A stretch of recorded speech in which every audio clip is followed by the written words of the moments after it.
Bonjour tout le monde, voilà une vidéo bref pour parler de la forte corrélation entre la consommation de cannabis et le développement des symptômes psychotiques. Pour simplifier, qu'est-ce que c'est les symptômes psychotiques? C'est le fait de perdre contact avec la réalité. C'est le délire et les hallucinations. Le délire, qu'est-ce que c'est un délire? Un délire, c'est le fait d'imaginer des choses qui n'existent pas.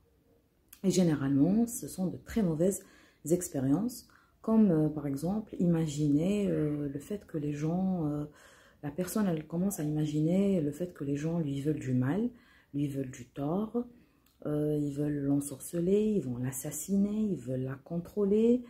Donc elle commence à interagir avec ce qu'elle est en train d'imaginer, elle devient très apeurée, très en colère, elle risque de devenir agressive et elle risque aussi de leur causer du tort à son tour ou bien de se faire du mal, etc.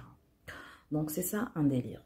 Les hallucinations aussi, le fait d'imaginer des voix qui n'existent pas. Donc la personne elle a tendance à entendre des voix qui sont en train de l'insulter, qui sont en train de la dénigrer, qui sont en train de la critiquer, de la menacer, etc.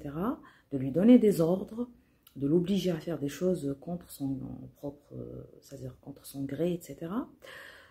Voilà, donc elle commence aussi à imaginer par exemple des silhouettes dans sa propre chambre et elle va le vivre avec une prise de panique, avec une terrible angoisse, etc.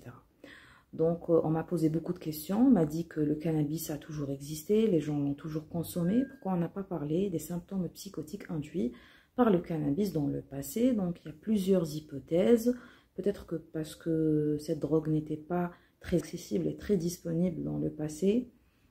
Peut-être aussi que cette plante a subi ce qu'on appelle une mutation génétique, donc elle a changé et elle engendre des symptômes psychotiques chez les gens qui la consomment. Généralement, cela survient chez des gens qui commencent à la consommer à un âge vraiment précoce, mais ce n'est pas toujours la règle. Et généralement, ce sont des gens vulnérables, mais malheureusement, on ne peut pas savoir est-ce qu'on est vulnérable ou pas. Après, ce trouble induit par le cannabis, c'est un trouble schizophréniforme, c'est-à-dire c'est comme une schizophrénie carrément qui est induite par la consommation de cannabis, parce que quand vous savez que le cannabis il va agir sur le gène COMT, le gène COMT il est responsable du métabolisme ou du catabolisme de la dopamine. La dopamine c'est une substance chimique, et cette substance chimique c'est elle qui est généralement perturbée dans la schizophrénie, et c'est elle qui donne cette imagination, cette perte de contact avec la réalité. Donc, grosso modo, le cannabis peut vous rendre fou.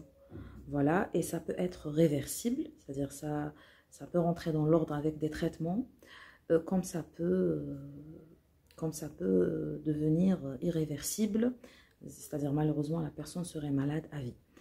Désolée, mais j'étais obligée d'utiliser ce terme pour sensibiliser.